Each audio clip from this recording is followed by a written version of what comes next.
Garazo prêchait, puis il disait ça. Un jour, ils ont participé à une réunion, et puis le prédicateur qui a prêché, il a dit des choses un peu bizarres là-haut.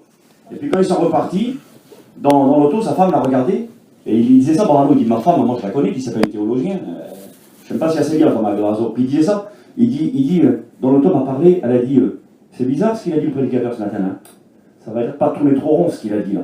Et puis il a dit, ma femme, c'est pas une experte, mais elle avait compris que frère, ce qu'il avait dit, ça ne correspondait pas à la vérité de la Bible.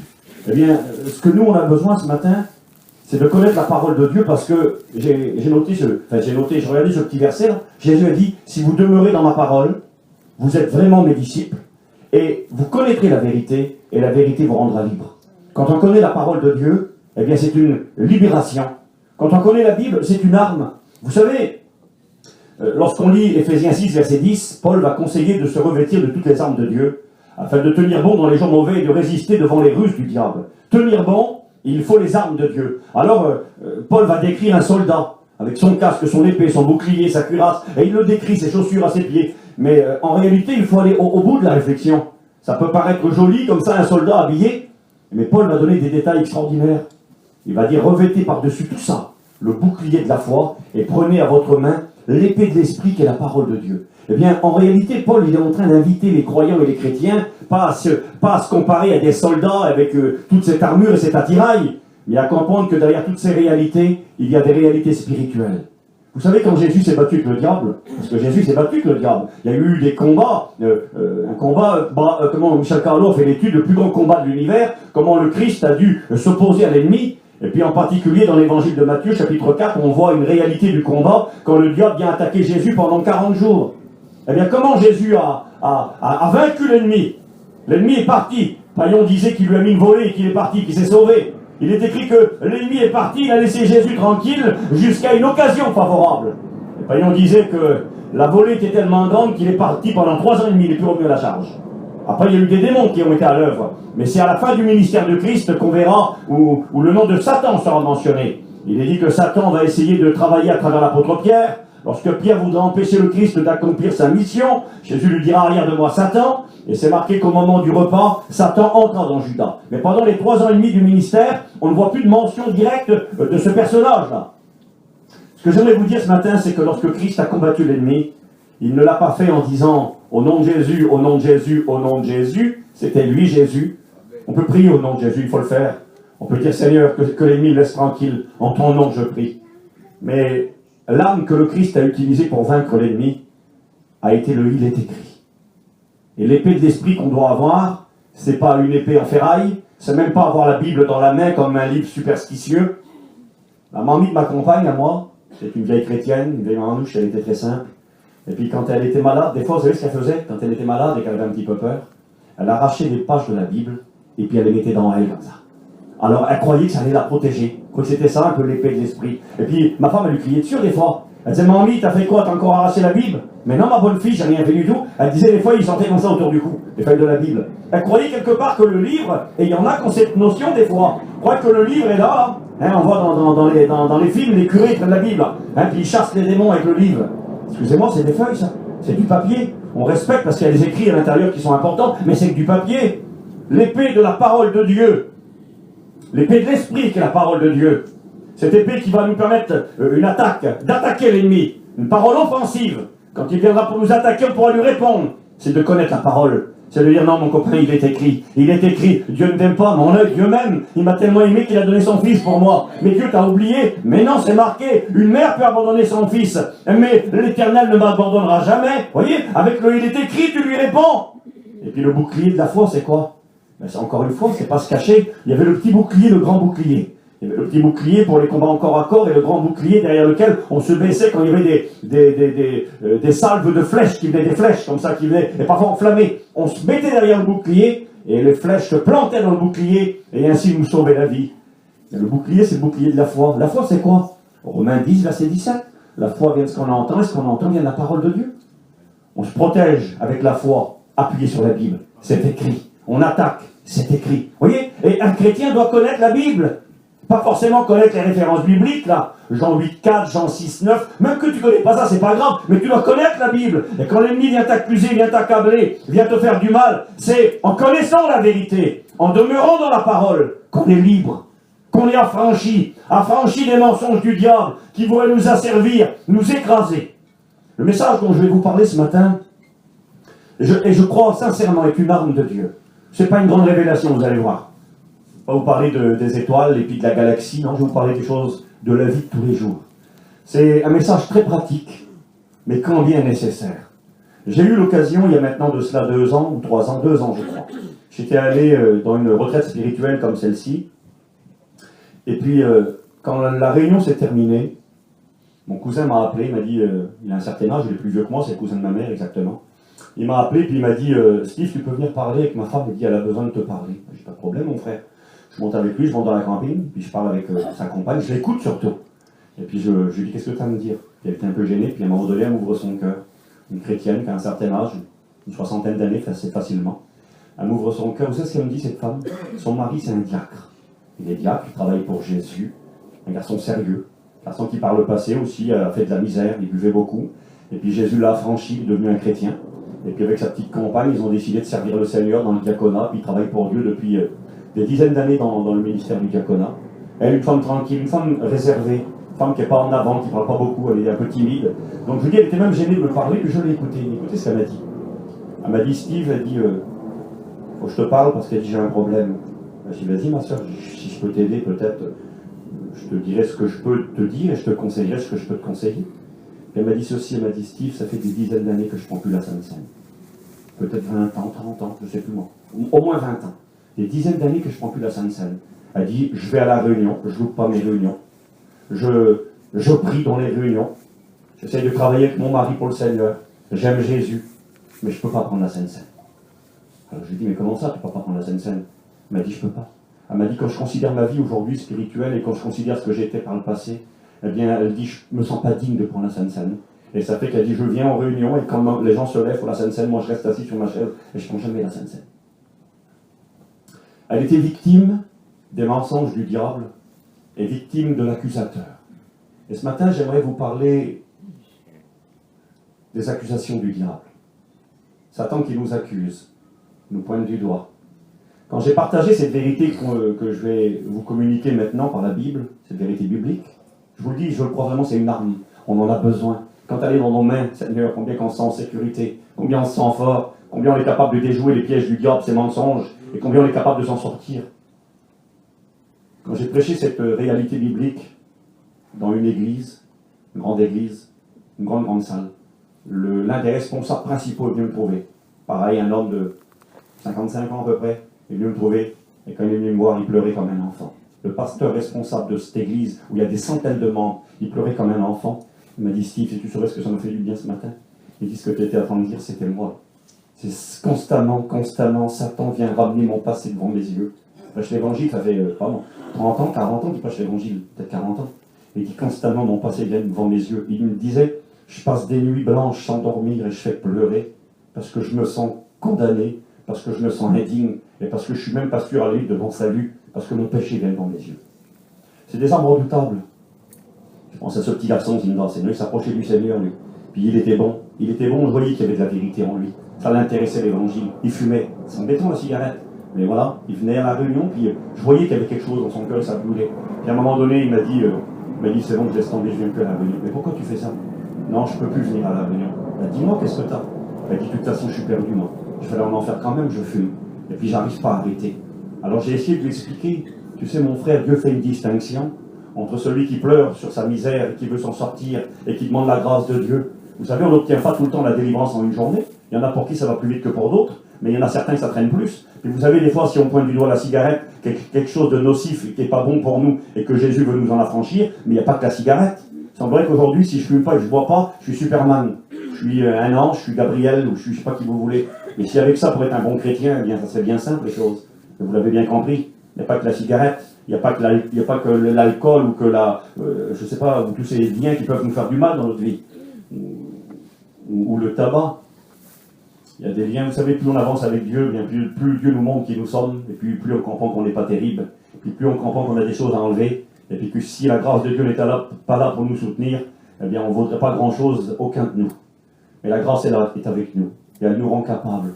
Ce message de ce matin, mal intentionné, s'il était mal utilisé, eh bien, il pourrait être l'objet d'une malcompréhension de l'Évangile. Et donc c'est pour ça que je vais m'essayer d'être le plus clair possible dans ce que je vais vous partager. J'aimerais lire avec vous, si vous le voulez bien, dans le livre de l'Apocalypse. Je ne prêcherai pas sur l'Apocalypse ce matin, mais il y a un mot qui m'interpelle, qui m'intéresse. Donc dans Apocalypse chapitre 12, versets 10 à 12. C'est un passage qui parle en particulier du temps qui est le nôtre aujourd'hui. Il est question d'un événement qui va avoir lieu, qui a eu lieu tout au long de l'histoire de l'Église, qui a eu lieu même dans le passé, avant que l'Église existe, par rapport aux hommes de l'Ancien Testament, mais qui va avoir une particularité au moment où l'Église va partir. Et là, il est écrit ceci, Apocalypse 12, verset 10. « J'entendis dans le ciel une voix forte qui disait, « Maintenant, le salut est arrivé, et la puissance et le règne de notre Dieu, et l'autorité de son Christ, car il a été précipité, l'accusateur de nos frères, celui qui les accusait devant Dieu jour et nuit, et ils l'ont vaincu à cause du sang de l'agneau et à cause de la parole de leur témoignage. » Quelle beauté! L'accusateur, ils les ont vaincus, il a été précipité, c'est le moment où le diable sera jeté sur la terre, il sera banni des lieux célestes, le moment où l'Église ira dans la gloire, Satan sera jeté sur la terre, animé d'une grande colère, sachant qu'il a peu de temps, et il est écrit ceci, maintenant le salut est arrivé, et il a été précipité, rejeté, mis à terre, il va encore mordre la poussière, qui? L'accusateur de nos frères. C'est qui les frères? C'est vous ce matin, et c'est moi, c'est nous l'Église de Dieu.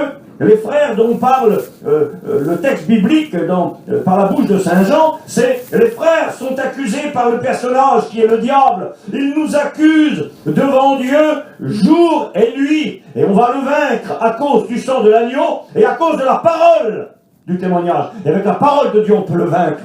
On peut vaincre celui qui nous accuse, celui qui nous pointe du doigt, celui qui la nuit te réveille dans ton lit, tu penses, et tu regardes ta vie, tu regardes tes échecs, tu regardes tes erreurs, tes fautes, excusez-moi, tu regardes tes péchés parfois, tu regardes ton passé, et tu dis mais c'est pas la peine, je m'en sortirai jamais, j'y arrive pas, je recommence perpétuellement les mêmes erreurs, les mêmes actions, mon tempérament, mon caractère, mes actions, j'ai encore déconné, j'ai mal parlé, j'ai mal agi, c'est foutu pour moi, j'y arriverai jamais.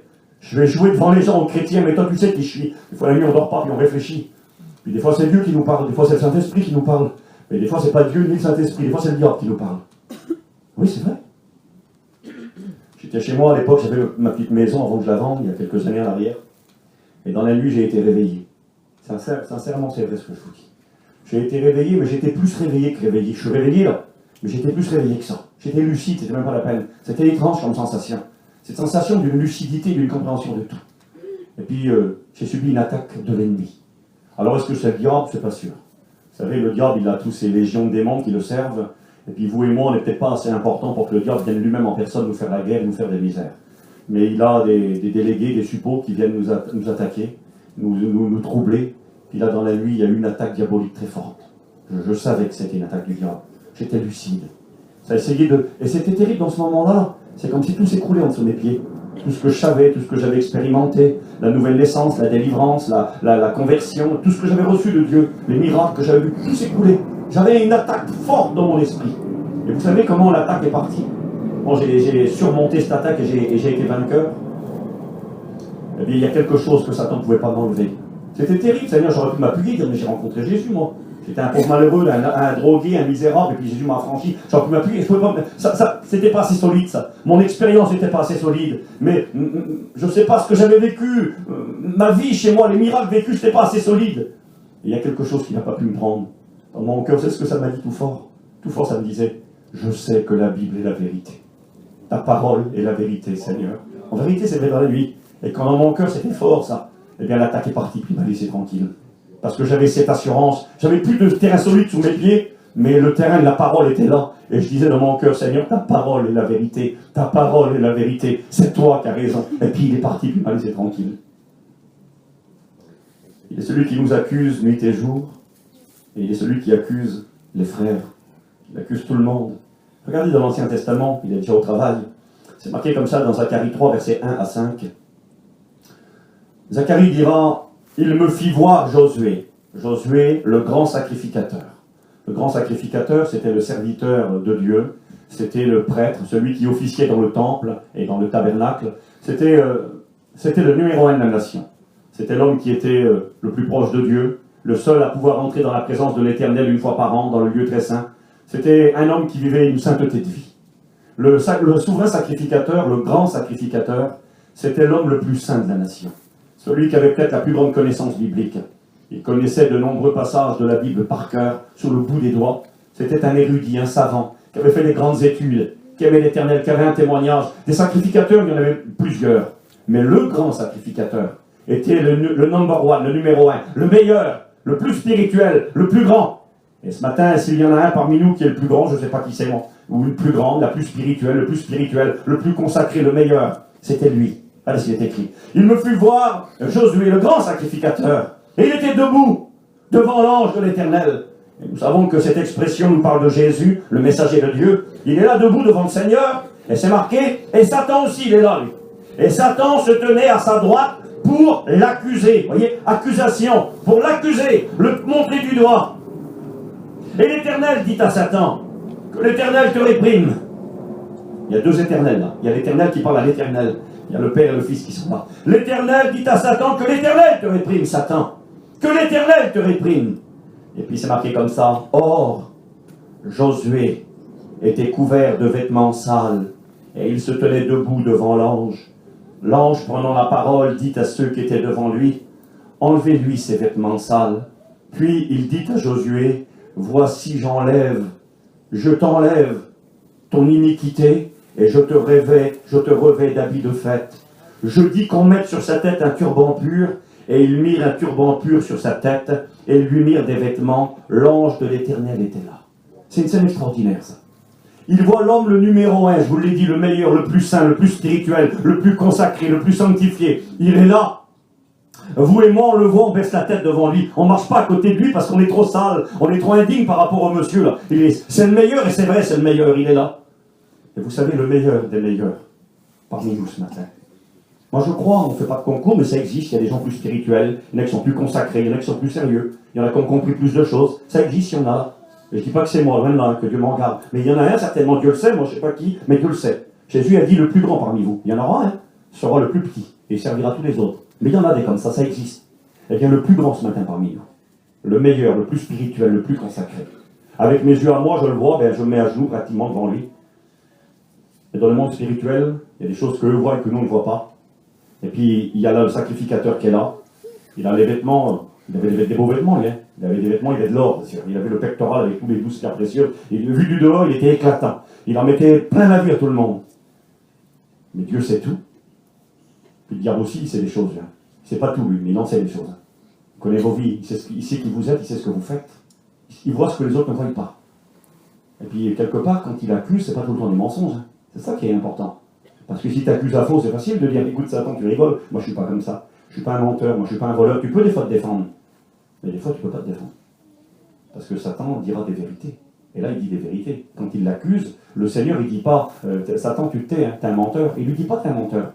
Parce qu'effectivement, le Seigneur le dit le texte, il dit que ses vêtements étaient sales. Il avait des vêtements sales. Et vous savez, parfois, frères et sœurs, je dois vous le dire parce que je le crois, parfois nos vêtements sont sales. Même qu'on est le plus spirituel, même qu'on est le meilleur des meilleurs, le number one, Satan, s'il le veut, il a des moyens de nous accuser. Je te connais, je sais comment on t'a parlé. Je ne sais pas, je vais faire le prophète de seconde. Hier, dans le magasin, comment tu as réagi devant la dame qui était devant toi. Tu as mal parlé avec la gare, dit, je t'ai vu le matin quand tu étais en train de chiner. Quand tu as dit une bêtise dans ton travail. Quand tu étais mal pris, tu ne savais plus comment faire. Je t'ai vu comment tu t'es comporté quand le gardien t'a doublé, que tu as eu peur. Tu as commencé à crier et à dire des choses que tu n'aurais pas dû dire. Je t'ai vu. Oui, je peux t'accuser ce matin. Tu as mal parlé, tu as mal agi. Je connais tes pensées. Le diable ne connaît pas tes pensées. Il peut voir ce que l'on fait, c'est pas ce qui se passe à l'intérieur, heureusement, parce que là on fait encore plus mort. Je sais à quoi tu penses. Je sais la convoitise qu'il y a eu dans ton cœur, les idées de colère. Si les yeux étaient des pistolets, combien de morts qu'il y a autour de nous. Je te connais, je sais qui tu es. Et vous savez, parfois nous sommes répréhensibles, et c'est vrai. C'est terrible parce que comment Dieu va réagir dans cette histoire-là, devant le diable qui accuse l'homme de Dieu, le serviteur de Dieu, qui est répréhensible parce que c'est un homme. Un homme, c'est un homme. Et puis là, quand il l'accuse, Dieu parle et il dit, regarde, j'enlève ton iniquité et tes abyssales, je les enlève, ça s'appelle la grâce, ça. Tu ne mérites pas. Dieu ne dit pas, c'est pas vrai, oui c'est vrai, Tes vêtements sont sales, sacrificateur. Tu es le numéro 1 pour le peuple, mais tu es un homme. Et dans tes erreurs et dans tes failles, je pourrais t'accuser, te condamner, te rejeter. Satan, ce qu'il dit, c'est vrai, t'es répréhensible. Mais moi, j'ai pris une décision, dit l'Éternel. Je vais enlever tes vêtements sales. Je vais te mettre un vêtement de fête. Je vais te mettre un vêtement propre, dit le Seigneur. Je vais même mettre un turban sur ta tête. C'était une espèce de couronne. La tiare que portait le souverain sacrificateur. Il avait comme un morceau de tissu qui était autour de son front. Et sur son front, il y avait une plaque en or. C'était marqué sainteté à l'Éternel. Dieu est saint, propriété de Dieu, appartient à Dieu. Mais non, c'est pas possible, il ne peut pas t'appartenir, Seigneur. Satan va dire, mais regarde, il a fait ça, il a mal parlé, il a mal agi. Regarde le comportement qu'il a eu, regarde comment il a parlé avec sa femme, regarde comment il a parlé à ses enfants, regarde son attitude. Mais non, il n'est pas digne, Mais le Seigneur, il prend une décision, il dit, moi j'enlève son vêtement sale, je lui mets un vêtement de fête, je lui mets une couronne sur son front. La Bible déclare que lorsque nous serons dans la gloire, l'Église portera des couronnes. Il est question de la couronne de justice. Parce que tu as gardé la foi, eh bien, sois fidèle jusqu'à la mort et tu auras la couronne de vie, la couronne de justice qui est réservée à tous ceux qui auront aimé son avènement. Le jour vient, bien sûr. Nous serons couronnés de cette couronne, mais en attendant ce jour, eh bien, parfois Satan est là, il nous accuse et il a des raisons de nous accuser. J'aimerais vous dire ce matin que ce message que je vous partage, j'ai noté ceci parce que c'est important pour moi. J'ai marqué, il ne faut pas qu'il y ait de malentendus. Je ne suis pas en train de vous donner un passe-droit ce matin. Un passe-droit, c'est je te donne un document, tu peux rentrer partout et faire ce que tu veux. Je ne suis pas en train de vous mettre un passe-droit dans les mains. Je ne suis pas en train de vous donner une carte blanche pour pécher. Je suis en train d'essayer de vous partager une compréhension essentielle. Certains pourraient dire, ou croire, Steve, ça ne sert à rien de prêcher ce que tu prêches ce matin. Ça ne sert à rien parce qu'au contraire, c'est même dangereux ce que tu prêches. Ah oui, pourquoi? Ben écoute, ça ne sert à rien et c'est dangereux, voire inutile, parce que ça risque d'encourager les gens à vivre dans la licence, à vivre dans le mal. Ça risque d'encourager les gens. Si tu leur dis ce que tu vas leur dire là, maintenant, ils vont dire, oh ben c'est bon Michel, alors il attend de dire que les plus grands et les meilleurs, en réalité, bien des fois, ils ne sont pas toujours terribles. Les plus grands, les meilleurs, des fois, ils sont répréhensibles. Donc si les plus grands et les meilleurs sont répréhensibles et que tout est ok, puis qu'il y a la grâce de Dieu, ah ben, pas de problème, on y va à fond. Alors, allons-y, carte blanche. Demain, je vais me saouler, je vais me battre avec les gens, je vais régler mes comptes, je vais mentir, attirer l'arigot, je vais vivre et me souiller à fond. Allons-y. J'ai marqué non. Ce message n'est pas un passe-droit, n'est pas une carte blanche pour pécher. Mais c'est une compréhension essentielle. C'est une compréhension qui va nous permettre, une vérité biblique qui va nous permettre de nous en sortir. C'est un bouclier derrière lequel on pourra se cacher. C'est une épée avec laquelle on pourra attaquer l'ennemi quand il viendra nous accuser et nous accabler pour nous faire arrêter, pour nous faire abandonner la course. La femme de mon cousin, je lui ai parlé, je lui ai dit, ma soeur, tu es une chrétienne. Ça fait 20 ans que tu prives de cette belle bénédiction et de cette grâce qu'est de prendre la Sainte Seine. Vous savez, quand on vient prendre la Sainte Seine, bien sûr, on doit être sérieux. On va le voir ce matin. Je vais vous montrer que la vie qu'un chrétien, ça ne vit pas dans le péché. Un chrétien, ce n'est pas un pécheur parmi les pécheurs. Mais un chrétien, c'est un humain qui peut faire des erreurs. Et vous savez, des fois, si le péché doit demeurer un accident dans nos vies, il y a des accidents graves parfois. Il y a des accidents moins graves. On peut faire un petit accrochage, on a fait une petite éraflure sur l'auto, c'est embêtant. C'est un accident quand même. Il y a l'accident où l'auto est en miettes, elle est cassée de tous les côtés, elle est quasiment morte. Ça peut arriver aussi, ça. Donc il y a des accidents qui peuvent être très très graves, et on doit éviter les accidents à tout prix. Le péché dans la vie d'un chrétien doit demeurer un accident, mais c'est un accident qui arrive. Et ça, on doit être lucide. Celui qui croit qu'il ne fait jamais d'accident, bien il se trompe. J'ai noté ceci ce matin, on va lire ensemble tout doucement les petites réflexions que je mets sur mon cœur. J'ai marqué le péché c'est grave. Le péché c'est grave. Romains 6, verset 23. Car le salaire du péché, c'est la mort. Le péché c'est grave. Si quelqu'un vous dit un jour que le péché c'est rien, bien dites-lui qu'il réfléchit un petit peu à la croix de Golgotha, puis il verra si le péché c'est rien. Vous savez pourquoi les mains du Christ ont été percées? Vous savez pourquoi son dos a été déchiqueté par le fouet romain? Vous savez pourquoi il a été recouvert de crachats, d'ignominie, qu'on lui a arraché la barbe? Vous savez pourquoi on a percé ses mains et ses pieds et qu'on a percé son cœur? C'est à cause du péché. C'est marqué dans la parole de Dieu qu'il a été mis à mort à cause du péché. Le péché c'est grave. Le péché c'est abominable. Le péché engendre la mort. Le péché a une origine. Le cœur du diable. C'est marqué dans Ézéchiel 38. L'iniquité a été trouvée chez lui. D'où vient le péché? Le diable, ça vient en lui. Il a créé, il a conçu, il a formé en lui de la révolte, de l'orgueil, de la jalousie à l'égard de la gloire que Dieu possède. Et cette jalousie l'a poussé à se révolter contre Dieu et a amené des multitudes d'anges à sa suite. Et il est devenu le diable. Il est devenu l'accusateur, il est devenu l'ennemi, le calomniateur. Lui qui s'appelait autrefois Lucifer, qui veut dire l'astre de lumière, celui qui apporte la lumière et qui éclaire, est devenu le prince des ténèbres. Mais c'était pas comme ça, le péché vient de lui. Le péché est grave. Votre bien-aimé frère Paillon, il en parlait d'une manière extraordinaire, vous l'avez écouté. Hein. Il est comme un fou en liberté, comme un brigand, un gangster avec une arme prête à tuer tout le monde. C'est une pente glissante sur laquelle glisse le monde depuis 6000 ans et que personne ne peut l'arrêter. Elle cause des dégâts, elle casse tout, elle détruit tout. Quelle réalité, quelle gravité le péché. Regardez, j'ai marqué ceci, moi. Un chrétien, c'est tout simple l'expression. J'ai marqué, un chrétien n'est pas une truie, n'est pas un cochon. Et ce n'est pas un chien. Parce que Pierre nous dira cette parole dans 2 Pierre chapitre 2, verset 23. Il va parler de personnes qui ont fait profession de servir le Seigneur, qui sont baptisées même pour certaines d'entre elles, et puis qui ont vécu un peu la vie d'église, ils ont pris la Sainte Seine, ils ont participé aux réunions, et puis après, eh bien, ils ont tourné le dos à Dieu, puis ils se sont livrés à fond dans le péché. Et là, Pierre dira, la truie lavée est retournée se vautrer dans le bourbier, et il dira le chien, c'est vilain, mais c'est Pierre qui le dit, je le dis, moi. Il va dire le chien est parti remanger ce qu'il avait vomi. C'est ça, là, un chien. Une truie, c'est sale. Et il va dire ceci, la truie lavée est retournée se vautrer dans la boue. Si vous lavez une truie, un cochon, vous la lavez, là, hein, vous mettez du parfum sur elle, du bon shampoing, vous la frottez, vous mettez du Pierre Cardin sur le cochon. Ben, c'est un cochon. Il est tout propre, puis dès qu'il verra un peu de boue, la vitesse, en courant, il ira dedans, puis il chèquera dans la boue. C'est un cochon. Un chien, c'est un chien. C'est ça, un chien. Eh bien, la Bible compare certains êtres humains à ces animaux-là. Vous savez ce que je crois dans mon cœur, moi? Certains vont dire, Steve, il parle là des rétrogrades. Je crois qu'un chrétien authentique et qu'une chrétienne authentique, malheureusement, peut lâcher la main de son Seigneur. Et pour cela, doit être vigilant. Il y a eu des hommes et des femmes de Dieu véritables, meilleurs que vous et que moi, qui aujourd'hui, malheureusement, ont abandonné leur Seigneur. Ils sont devenus des traîtres.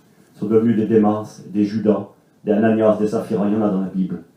Mais je crois que quand Pierre parle utilise l'expression de la truie lavée et retournée dans la boue, et du chien qui est retourné manger ce qu'il avait vomi, eh bien, il ne parle pas, je crois, de chrétiens. Parce qu'il parle de personnes qui ont joué aux chrétiens. Il parle de personnes qui ont été des religieux, qui ont été baptisés, qui ont pris la Sainte Seine. Mais ce n'étaient pas des vrais chrétiens. Vous savez, quand on devient un vrai chrétien, on n'est plus un cochon. On n'aime plus la boue. Non mais sérieux, on n'aime plus la saleté. Moi, je suis un chrétien, je ne suis pas un ange, je suis un humain. Et je l'ai dit, si le souverain sacrificateur était répréhensible, moi aussi je suis répréhensible parfois. Je suis loin d'être le souverain sacrificateur. Je suis un malheureux, puis je fais des erreurs. Puis des fois aussi, je m'en veux. Des fois aussi, excusez-moi, j'ai du dégoût à l'égard de ma personne, mes comportements, parce que je ne me sens pas digne ni à la hauteur de celui qui m'a appelé. Mais je ne suis pas un cochon. Moi, je n'aime pas la boue. Quand il y a de la boue sur moi, ça me fait mal. Vous savez, vous prenez un petit agneau, en comparaison, un petit agneau, une petite brebis, et puis ce petit agneau, vous le mettez dans la boue, avec le cochon. Et le petit agneau, il va pleurer. Il va pleurer, il va vouloir sortir de la boue. Il n'aime pas ça, la boue. Il va l'éviter, la boue. Mais un cochon, il aime ça. Un jour, Mamatsi prêchait dans une certaine église. Je sais quelle église il s'agit. Et pendant qu'il prêchait dans cette église, le frère, il était très simple, Mamatsi, pour ceux qui l'ont connu, notre ancien, bien-aimé, qui est parti près du maître. Et puis il s'est senti poussé à dire ça. C'était curieux. C'était un culte. Il a dit, il y a quelqu'un ici parmi nous ce matin. Je ne dis pas que c'est le cas, attention, c'était son expérience. Il disait, il y a quelqu'un ici parmi nous ce matin qui se fait passer pour une brebis du Seigneur, mais c'est un cochon. Pas qu'il image, c'est un cochon. C'est un cochon, il aime la boue, il aime la saleté. Et le Seigneur te dit, fais attention à toi, parce qu'il va t'arriver des misères. Et puis on apprenait quelques jours plus tard, le scandale explosait, que l'un des prédicateurs de l'église avait une double vie avec une chrétienne dans l'assemblée. Un scandale. Tu te fais passer pour un agneau, puis t'es un cochon. Laissez-moi vous dire que quand on est né de Dieu, on n'est plus un cochon. On est devenu un agneau du Seigneur. J'ai noté ces petites histoires que le président Jimmy expliquait parfois, ces petites anecdotes. Il expliquait que des hommes aux Émirats Arabes Unis, là-bas, les gens très riches, milliardaires, qui ont les puits de pétrole, là, eh bien, ils aimaient bien épater les copains les uns les autres, quoi. Alors ils se faisaient des fêtes, des repas ensemble, et puis c'était à qui épaterait l'autre. Alors l'autre, il avait le gros avion qui mesurait 100 mètres de long, l'autre, il avait la grosse auto qui valait 200 milliards. Enfin, chacun épatait ses copains. Et puis après, c'était dur à épater, ils avaient tout. Et puis il y en a un jour, il a découvert un animal extraordinaire. Il a découvert, nous dit l'histoire, un chat. Vous l'avez écouté l'histoire là? Un chat qui était particulier. Il était capable de marcher sur deux pattes et de faire le service, il disait Jimmy. Il dit le chat marchait là, Et puis il tenait un plateau à la main et il servait le thé. Il arrivait, il posait le thé. Alors il dit, quand il a vu ça, il a dit, alors là les copains, je vais tous les épater. C'est un chat qui est extraordinaire. Il marche sur deux pattes et il sert le thé. Extraordinaire. Et puis dit l'histoire, parce qu'elle est vraie, je ne sais pas, c'est Jimmy qui l'a raconté, vous lui demanderez si l'histoire est authentique. Et puis il explique que, eh bien, il a invité ses amis, il dit, là les copains, je vais vous épater. Vous allez voir votre bateau, vos avions, et puis tout ce que vous avez. Moi, j'ai quelque chose que personne n'a. Ah bon, qu'est-ce que tu as, tu verras. Et au moment du service, eh bien, le chat est arrivé. Il avait un plateau à la main. Il avait tout le petit verre de thé dessus. Et puis, il s'est approché en marchant. Et puis, il a commencé à poser les verres devant chacun. Et les gens étaient étonnés. Ils ont dit, mais il est extraordinaire, ce chat-là. C'est vraiment étonnant. Et un des collègues qui était là, ça ne lui plaisait pas tellement, il a eu une idée. Il a dit, je vais l'avoir. Il est retourné. Et puis, le chat est revenu avec le bol de thé pour servir tout le monde. Et son copain, entre-temps, il avait pris une petite souris avec lui. Il l'avait mis dans sa poche. Et au moment où le chat est arrivé pour faire le service, dit le petite histoire, disait Timmy, le copain a posé la souris par terre. Et la souris a commencé à courir. Et quand le chat l'a vu, il a vu la souris.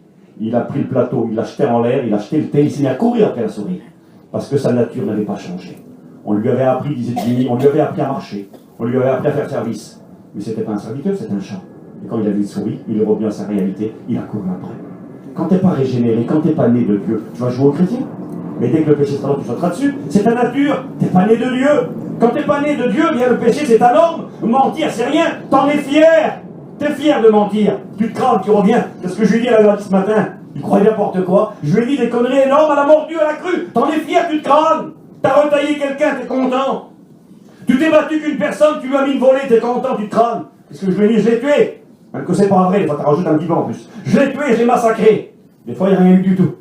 Seigneur, quel beau. Je connais 2 ans, moi, ils ont failli se battre. Ils ont failli se battre, c'était 2 beaux-frères. Il n'arrêtait pas, il était embêtant, il garçon embêtant, il n'arrêtait pas avec son beau-frère. Et puis, à un moment donné, ça chauffait, le beau-frère dit, t'arrêtes pas, monte dans le camion. Il va se battre, et puis comme ça, on va tout régler maintenant. Ah, il dit, tu veux te battre, toi? Aucun problème, allez, on y va. Les deux montaient dans le camion, partis tous les deux pour se battre. Dès qu'il est monté dans le camion, ils sont sortis de la place. Il a dit à son beau-frère, il dit, mon beau-frère, on va pas se battre quand même.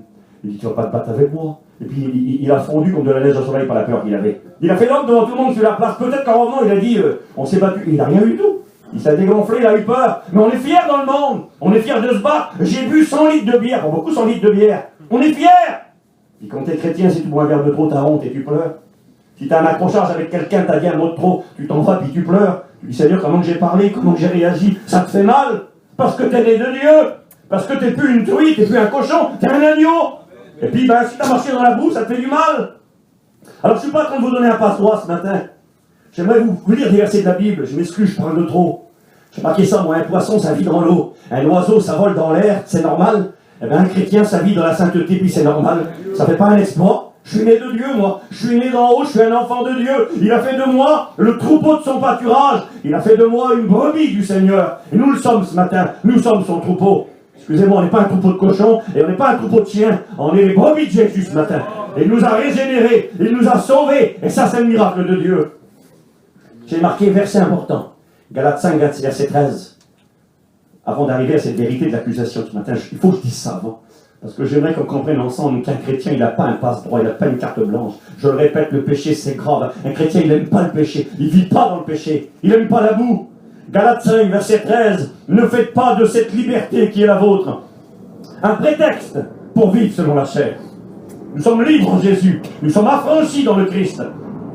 Mais ce n'est pas un prétexte pour vivre selon la chair. Jude, le frère du Seigneur, a écrit un tout petit livre qui ne fait qu'un chapitre. C'est ça qu'il y a, il n'y a qu'un chapitre ou il y en a 5? Non, il n'y en a qu'un seul. Il n'y a qu'un chapitre dans le livre de Jude, et Jude a eu à cœur d'écrire son petit livre. Pour dire, il n'est pas inutile le livre, il y a quelques versets insignifiants. Non, c'est pas inutile. Il a eu à cœur d'écrire son livre parce que justement, à son époque, il y avait une doctrine qui existait déjà. L'apôtre Jean l'a combattue dans l'Apocalypse, on appelait ça la doctrine des Nicolaïtes. La doctrine des Nicolaïtes était une doctrine qui enseignait que le péché c'était rien. Qu'on pouvait vivre, c'est chez lui, il y a Nicolas au fond. Vous savez, vous connaissez la doctrine des Nicolaïtes, elle vient justement de Nicolas. Nicolas, c'était l'un des 7 diacres de l'église primitive, dans les Actes des Apôtres. C'était un homme qui a eu, apparemment c'est lui qui aurait fait ça, qui a commencé à enseigner que le péché c'était pas grave, que la chair c'était rien. Et puis que donc même si on se souillait avec la chair, même si on vivait dans le péché, c'est pas grave, tant que l'âme et l'esprit n'étaient pas touchés, c'était bon. Donc on pouvait boire, on pouvait se battre, on pouvait se droguer, on pouvait tout ce que vous voulez, tout était rien. Tout était rien, on allait tous au ciel. La doctrine des Nicolaïtes. Et puis d'ailleurs l'apôtre l'a combattu et Jude l'a combattu. Jude va dire ceci, regardez. Jude, versets 3 à 9. Il dira, bien-aimé, comme je désirais vivement vous écrire au sujet de notre salut commun, je me suis senti obligé de le faire. Il s'est senti obligé d'écrire cette petite lettre, là, afin de vous exhorter à combattre pour la foi véritable, la vraie foi, qui a été transmise au sein une fois pour toutes. Car il s'est glissé parmi vous certains hommes, vous voyez, les gens sont venus là, certains hommes dont la condamnation est écrite depuis longtemps. Ce sont des impies, qui changent la grâce de Dieu en dissolution. Ces gens-là, ils enseignaient que la grâce permettait de tout faire, de vivre n'importe comment. Tout était permis, tout était bon, impeccable, on ira tous au paradis. Et lui, il va dire, ce sont des impies, qui se sont glissés parmi nous, et qui changent la grâce de Dieu en dissolution, et qui renient Dieu, le seul souverain, et notre Seigneur Jésus-Christ. Je veux vous rappeler que vous savez fort bien toutes ces choses, que le Seigneur, après avoir sauvé le peuple, et après l'avoir tiré du pays d'Égypte, a fait ensuite périr tous les incrédules qu'il a réservés pour le jugement. Et il va donner une liste pour faire comprendre que le péché c'est grave, et que faisons attention, fermons la porte et gardons la porte fermée le plus possible par la grâce du Seigneur.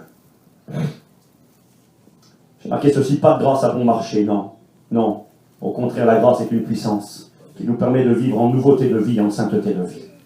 Tite 2, versets 11 à 15, parle de la grâce. Tite 2, 11, c'est la grâce de Dieu. C'est marqué comme ça, la grâce de Dieu, source de salut pour tous les hommes, a été manifestée. Mais le verset, il faut le continuer aussi. Tite 2, 11, la grâce de Dieu, source de salut pour tous les hommes, a été manifestée. Elle nous enseigne. Cette grâce de Dieu qui a été manifestée, cette source pour tous les hommes, elle nous enseigne à dire non, à renoncer à l'impiété, c'est-à-dire aux choses qui ne sont pas la gloire de Dieu, à dire non aux convoitises mondaines, et à vivre dans le siècle présent selon la sagesse, la justice et la piété, en attendant la bienheureuse espérance et la manifestation de la gloire du Seigneur. Oui, la grâce nous apprend à renoncer, nous apprend à dire non. Regardez ce verset-là. On va s'arrêter un petit peu, si vous le voulez bien, dans l'épître de Jean, la première épître de Jean. C'est le verset terrible, ça. Et puis si tu les prenais hors contexte, tu ferais beaucoup de mal avec. C'est pour ça qu'un verset, il faut tout le temps le prendre avec ce qu'il y a autour. C'est marqué comme ça dans 1 Jean, chapitre 3, verset 9. Je vous lis la parole de Dieu. 1 Jean, chapitre 3, j'ai marqué 4 à 10. On va lire à partir du verset 4. 1 Jean 3, verset 4 à 10. Alors je lis avec vous. Où est-ce que c'est marqué? C'est ici. Je n'ai pas pris la bonne page. Je regarde si je ne me trompe pas. Un instant, excusez-moi. Voilà, Jean 5, ça. 1 Jean 3, 4 à 10. Nous dit ceci. Écoutez bien. Quiconque pêche transgresse la loi. On est dans le Nouveau Testament. C'est l'apôtre qui parle. Et le péché, c'est la transgression de la loi. Or, vous savez que Jésus a paru pour ôter les péchés. Et il n'y a point en lui de péché. Quiconque demeure en lui, écoutez bien, quiconque demeure en Jésus, et c'est toi ce matin mon frère, c'est toi ma soeur, quiconque demeure en lui ne pêche pas. Quiconque pêche ne l'a pas vu et ne l'a pas connu. Petits enfants, que personne ne vous séduise. Celui qui pratique la justice est juste, comme lui-même est juste. Et celui qui pêche est du diable, car le diable pêche dès le commencement. Et le Fils de Dieu est paru afin de détruire les œuvres du diable. Quiconque est né de Dieu ne pratique pas le péché, parce que la semence de Dieu demeure en lui, et il ne peut pas pécher, parce qu'il est né de Dieu. C'est par là que se font reconnaître les enfants de Dieu et les enfants du diable. Parlez les versets. La Bible déclare, nous l'avons lu, Jean dira. Alors si j'arrêterai là-dessus, ce matin, vous êtes tous morts et moi je suis mort avec vous. Celui qui est né de Dieu ne pêche pas. Celui qui est né de Dieu ne pratique pas le péché. Il est venu pour détruire les œuvres du diable. Petits enfants, que personne ne vous séduise, etc., etc. Puis il y a d'autres versets. J'ai noté ici le verset encore, là. Quiconque est né de Dieu ne pratique pas le péché parce que la semence de Dieu demeure en lui et il ne peut pécher parce qu'il est né de Dieu. D'accord, c'est merveilleux ça. Et puis, je pourrais continuer les versets et puis dire, mais Seigneur, comment je vais faire, Steve, ce matin? Tu te contredis, tu dis que le diable nous accuse, qu'on est faillible, qu'on fait des erreurs, les meilleurs sont répréhensibles. Puis là, tu es en train de dire que celui qui est né de Dieu, il ne pêche pas, c'est pas possible, il ne peut pas pécher, il ne peut pas pratiquer le péché. D'accord? Comment on fait pour s'en sortir? Alors moi, j'ai regardé tous ces versets, je les ai mis ensemble, et j'ai regardé dans quel contexte il est écrit. Regardez l'équilibre de l'apôtre. C'est beau parce qu'il a précisé, avant de dire qu'un chrétien ne pêche pas, il ne vit pas dans le péché, je ne veux pas dire que Jean s'est senti repris. Et quelque part, il a voulu être équilibré dans la balance et pas faire d'erreur. Parce qu'il commence comme ça au départ. Il dira dans 1 Jean, chapitre 2, versets 1 à 5, « Mes petits enfants, je vous écris ces choses afin que vous ne péchiez pas. Et si quelqu'un a péché, nous avons un avocat auprès du Père, Jésus-Christ le juge. Il est lui-même une victime propitiatoire pour nos péchés, non seulement pour les nôtres, mais aussi pour ceux du monde entier. Si nous gardons ses commandements, par là nous savons que nous l'avons connu. » Et le verset continue. On peut aller jusqu'au verset 5. Celui qui garde sa parole, l'amour de Dieu est en lui. Celui qui demeure en lui doit marcher comme lui-même a marché. Et là, il va dire, l'apôtre, mais tu te contredis.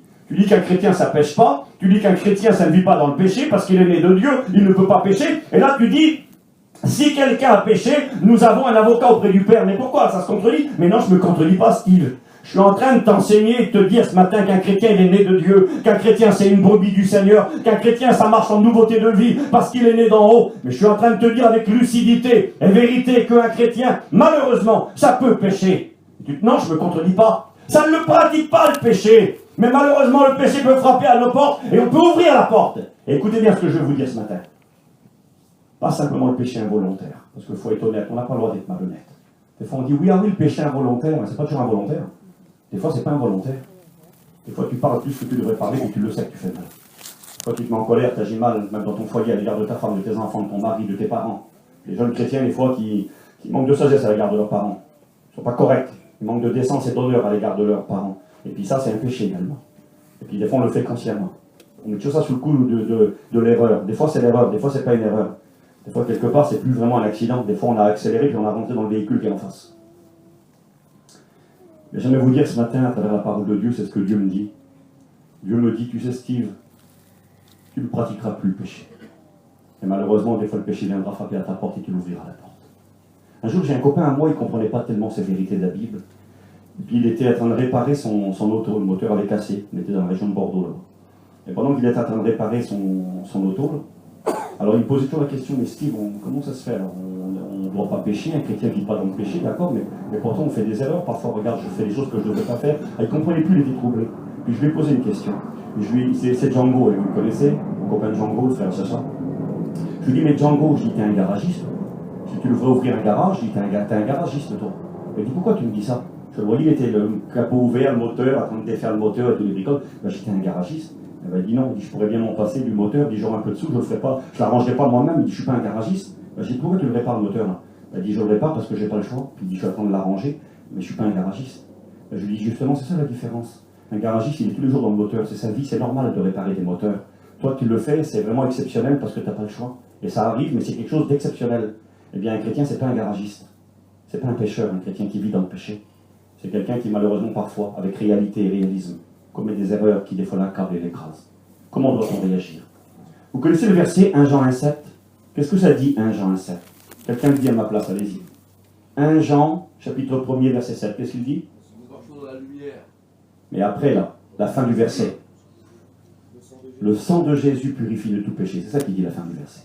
Le sang de Jésus purifie de tout péché. Je l'ai utilisé hier soir, et on l'utilise régulièrement dans nos réunions, pour rappeler que quelle que soit la faute commise par une personne, aussi grave, aussi basse, aussi terrible soit-elle, le sang de Jésus a la faculté de pardonner tous les péchés, et c'est vrai.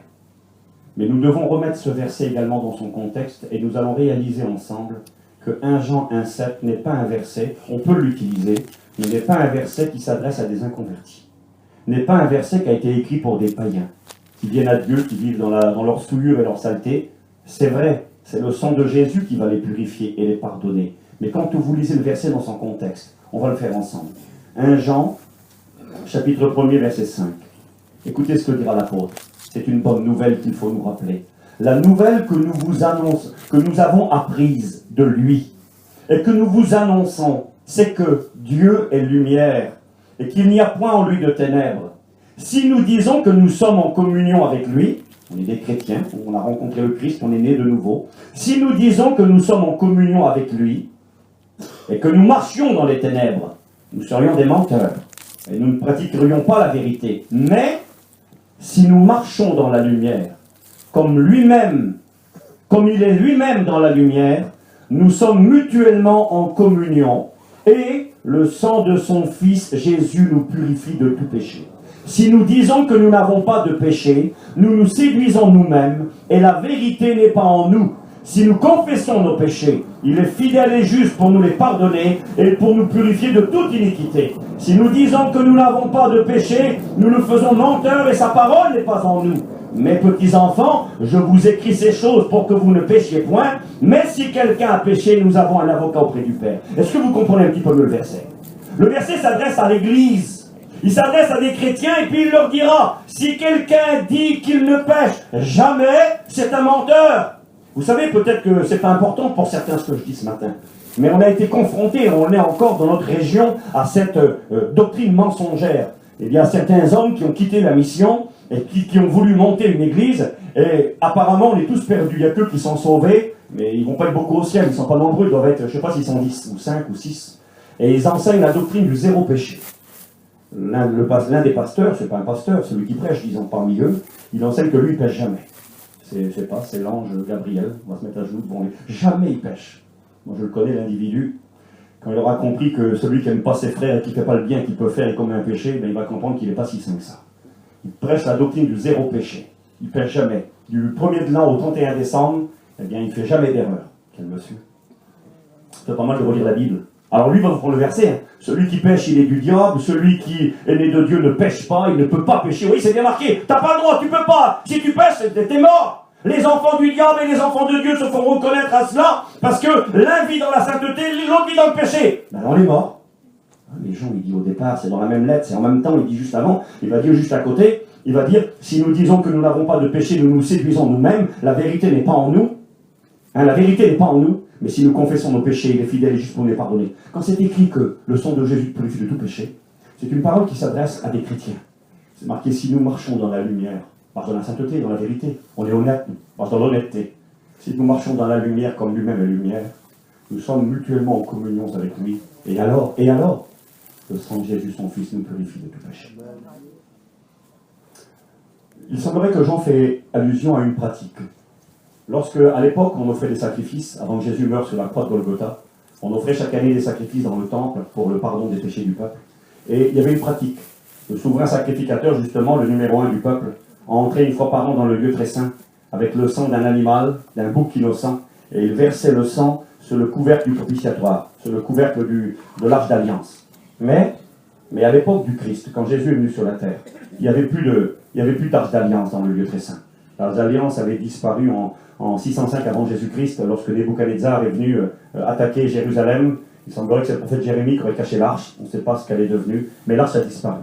Et quand le temple a été reconstruit, quelques années plus tard, eh bien, le temple a été refait, il a même été transformé, il était beaucoup plus beau à l'époque du Christ. Hérode avait donné une grandeur au temple extraordinaire, mais quand arrivé dans le lieu très saint, il n'y avait rien. Il y avait un rocher sur lequel était déposée l'arche d'alliance, mais l'arche n'était plus là. Et il mettait où le sang sacrificateur? Quand le sacrificateur rentrait, normalement, il versait le sang sur le couvercle de l'arche d'alliance, mais l'arche d'alliance n'était plus là, n'existait plus. Vous savez ce qu'il faisait le sacrificateur? Il prenait le sang et il le faisait couler par terre sur le rocher. Et le sang se propageait sur le sol. Et le sacrificateur, quand il rentrait dans la présence de Dieu, il devait rentrer les pieds nus. Il n'avait pas le droit d'avoir des chaussures à ses pieds ni des savates. Le lieu où tu te trouvais une terre sainte, enlève les souliers de tes pieds. Enlève ses chaussures, et là il marchait nu-pieds. Et quand il jetait le sang sur le sol, le sang se propageait et venait inonder ses pieds. Et quand le sacrificateur marchait et qu'il sortait de la présence de Dieu, il avait les pieds remplis de sang. Si tu marches dans la lumière, comme lui-même est la lumière, nous sommes mutuellement en communion avec lui, et le sang de son Fils nous purifie de tout péché. Il fallait que le sang coule sur ses pieds, et quand le sacrificateur ressortait, il avait les pieds tout rouges, parce qu'il y avait du sang sur ses pieds. Mais j'aimerais vous dire, frères et sœurs, et je vais arriver à cette vérité pour finir, eh bien cette réalité, nous la retrouvons dans l'enseignement du Christ.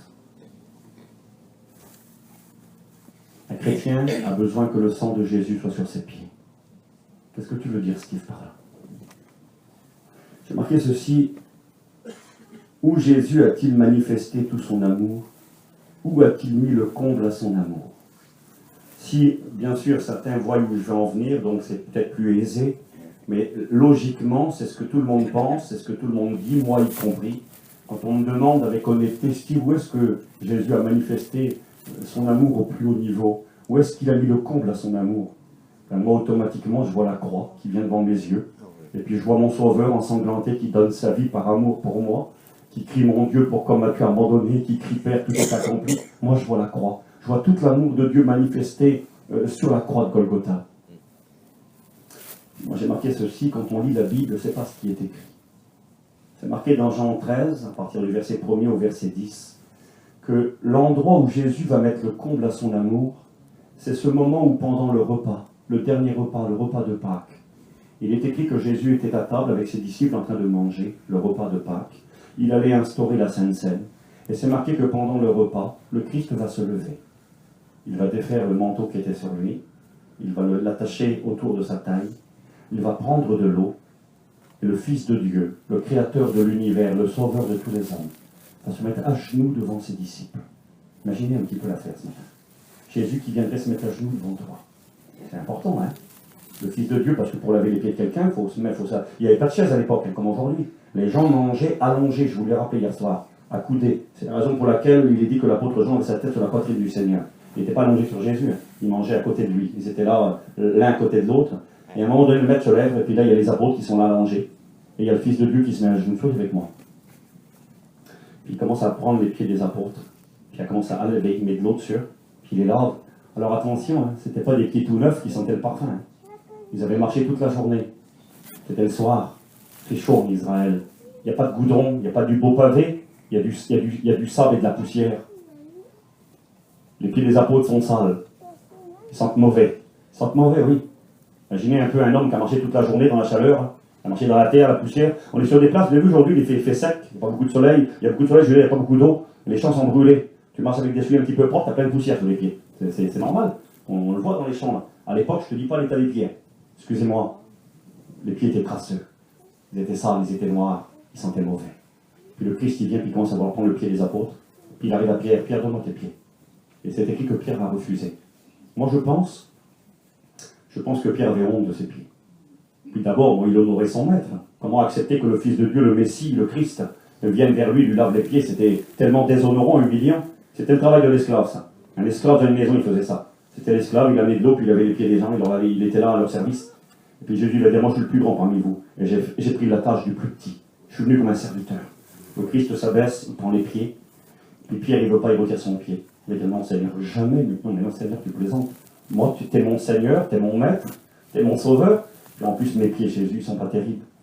J'aurais pu les laver un petit peu avant. Regarde l'état que c'est. Ils sont tous sales, ils sont tout noirs, et puis ils sentent mauvais en plus. Seigneur, moi je veux pas que tu touches mes pieds. Vous voulez que je le lise? Je vais vous le lire, il faut un instant. C'est bon de lire la Bible. Et je vais vous lire ce passage. Il y a 10 versets, je vais les lire très vite. Parce que des fois, de les utiliser de mémoire, on les connaît un petit peu, mais de les lire, c'est mieux. Regardez ce qu'il est écrit.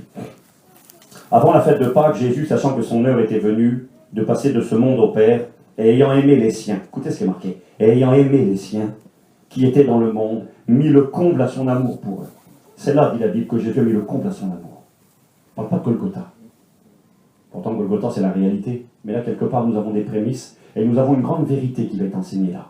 Le comble à l'amour du Christ. Jésus mit le comble à son amour pour eux.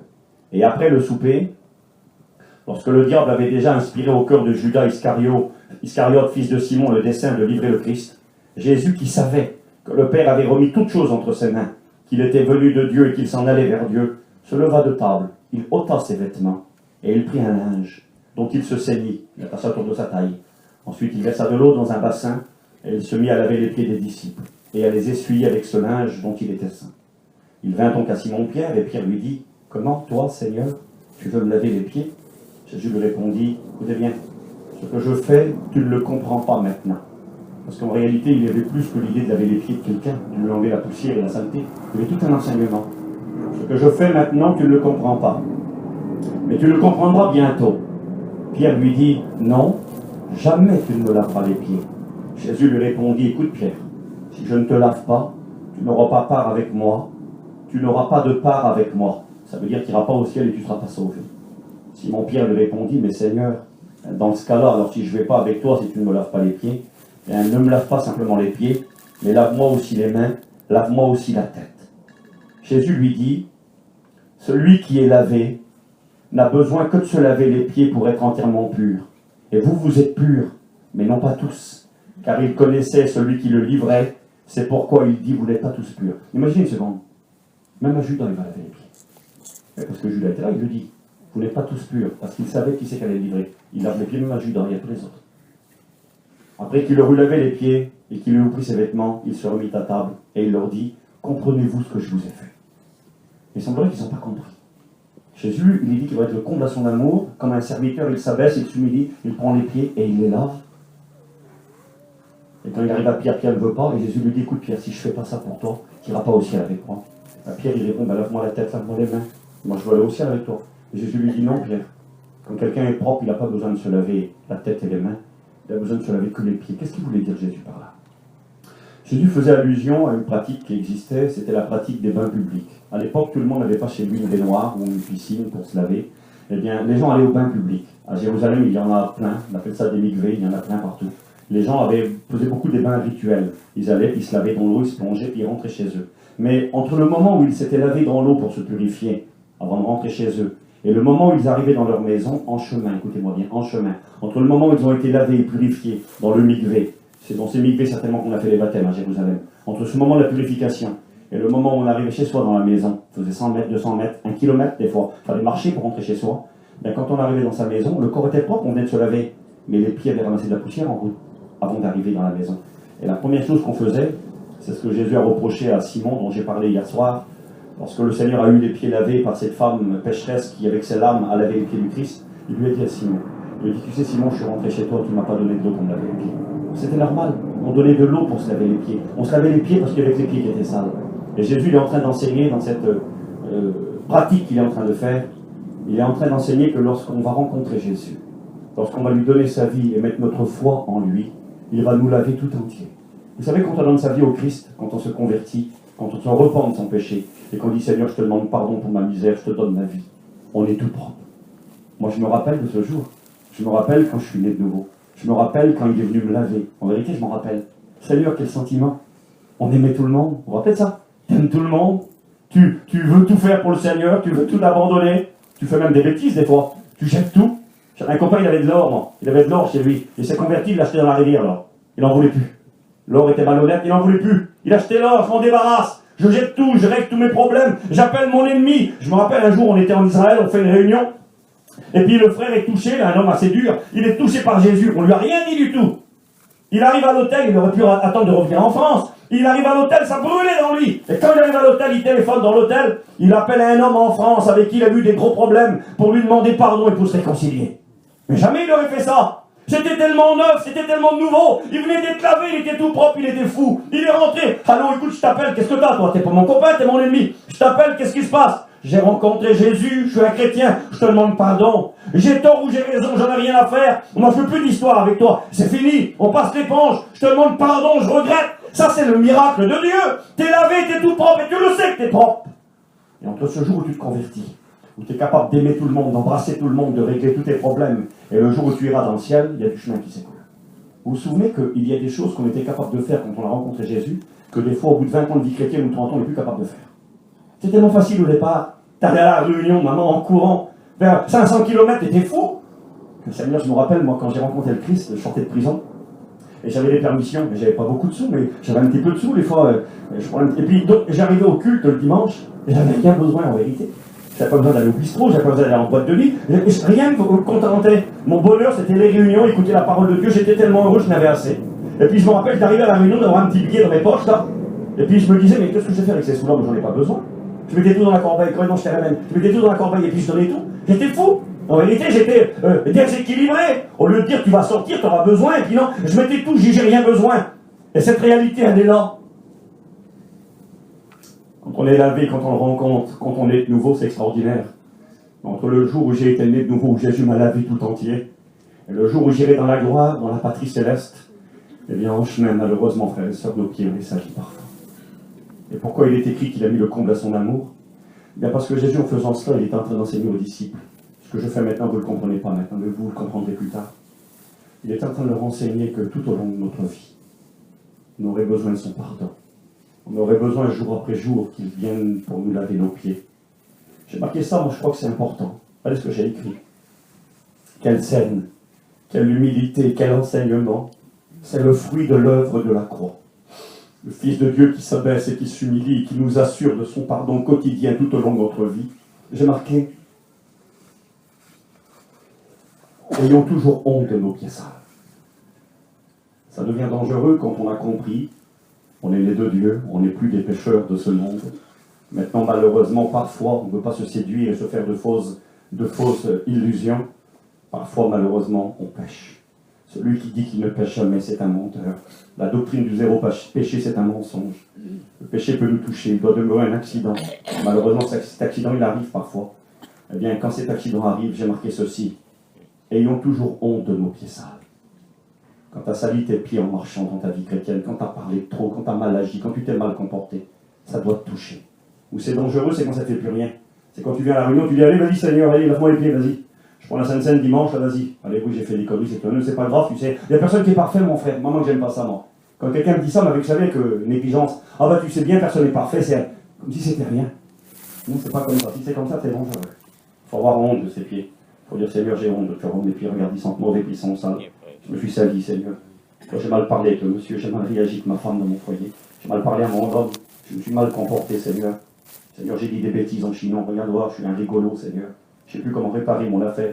Seigneur, je ne veux pas mentir, je veux pas dire la vérité à la dame. J'ai marqué, ayons toujours honte de nos pieds sales et soyons toujours assez humbles pour le laisser, lui, nous laver les pieds. Le problème, il est là.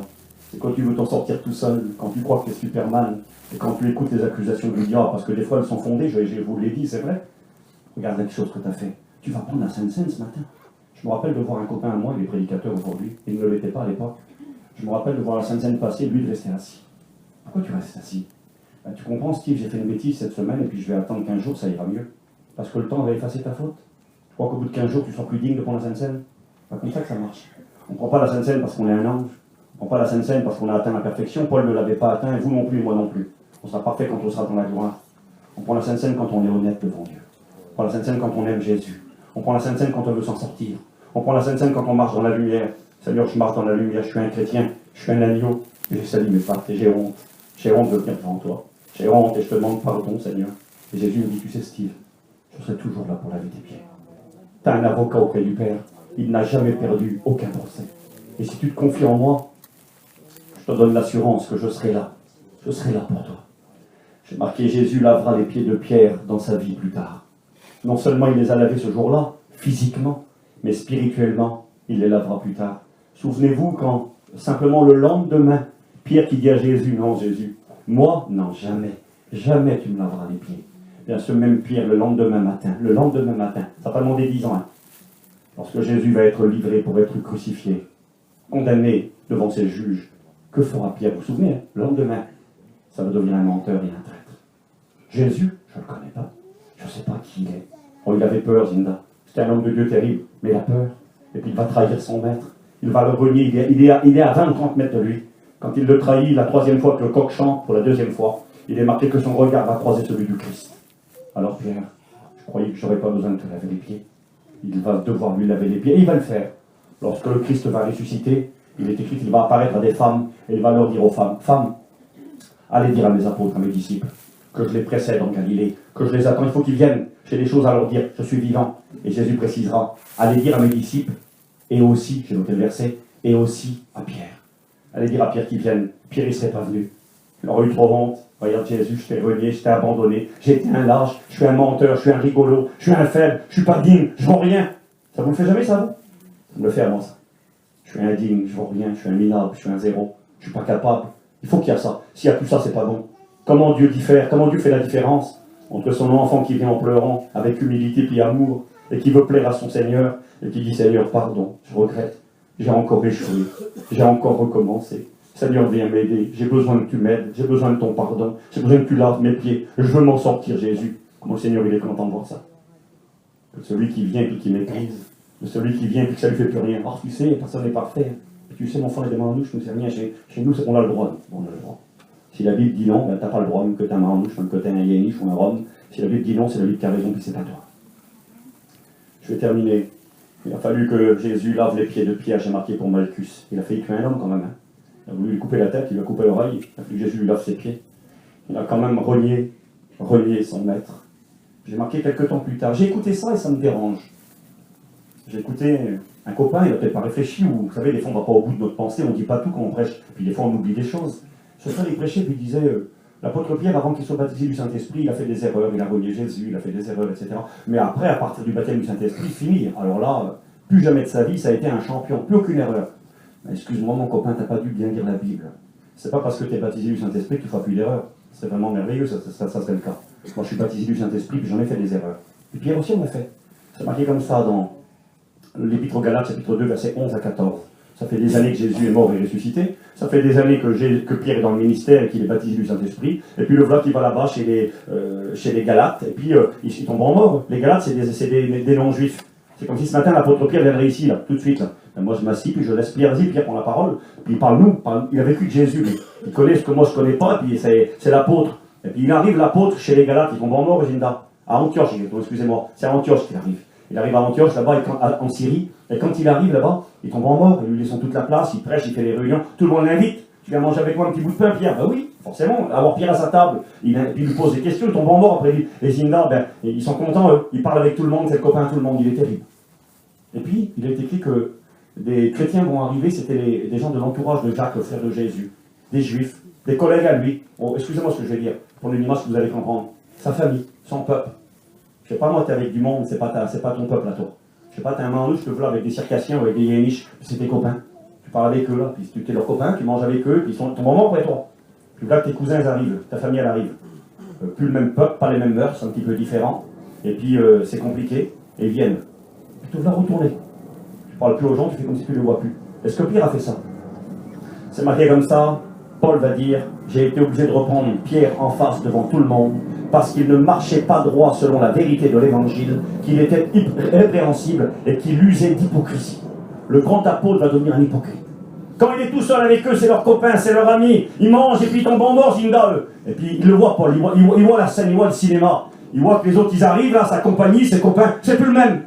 Il parle plus aux gens, il leur tourne le dos, il fait mine qu'il ne les voit pas, il est complètement retourné. C'est marqué qu'il ne marchait plus droit selon la vérité de l'évangile. La parole vivante dira, il a quitté le droit chemin. L'apôtre va quitter le droit chemin. Il va devenir fâche, il va faire semblant, il va tricher, il est plus honnête. Et Paul va le voir, et c'est marqué que Paul va le reprendre devant tout le monde. Il va dire, Pierre, là, tu crois que c'est bien ce que tu fais là? Imagine l'affaire, quelle autorité, Paul. Paul aurait pu le faire en secret. Et puis lui dire, Pierre, qu'est-ce que tu fais? Non, non. Il est obligé de le faire devant tout le monde parce que la place de l'apôtre elle est trop importante.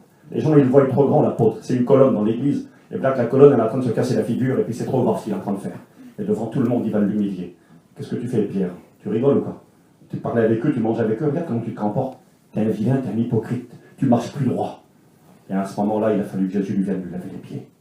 Quand on est un hypocrite, quand on est malhonnête, quand on commence à tricher puis à changer dans notre attitude et qu'on est répréhensible, oui j'ai marqué.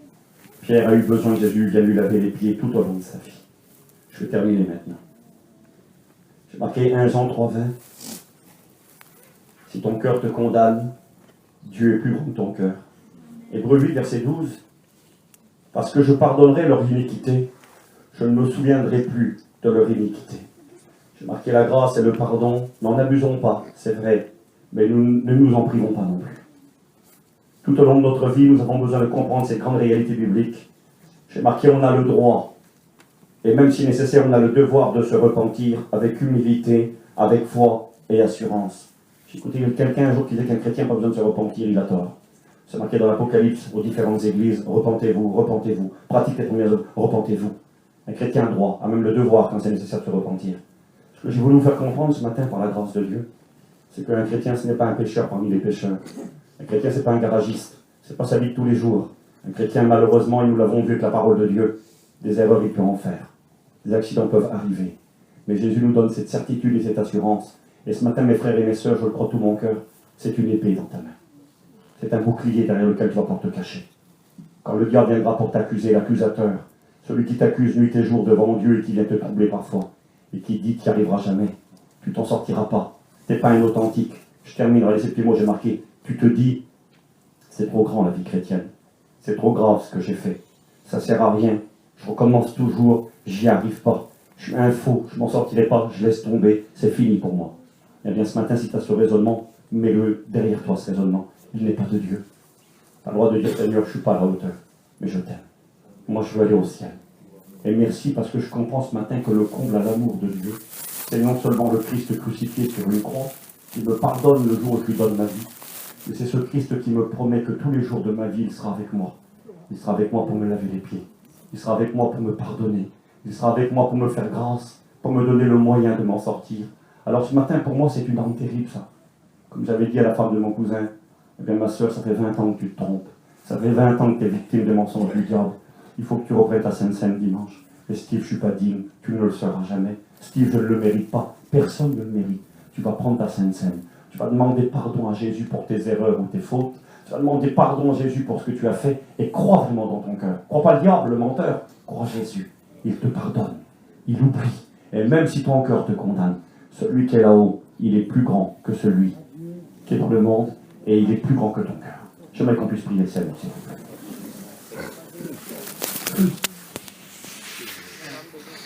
J'aimerais te dire merci ce matin, Seigneur. Merci parce que il y a le divin avocat qui est là.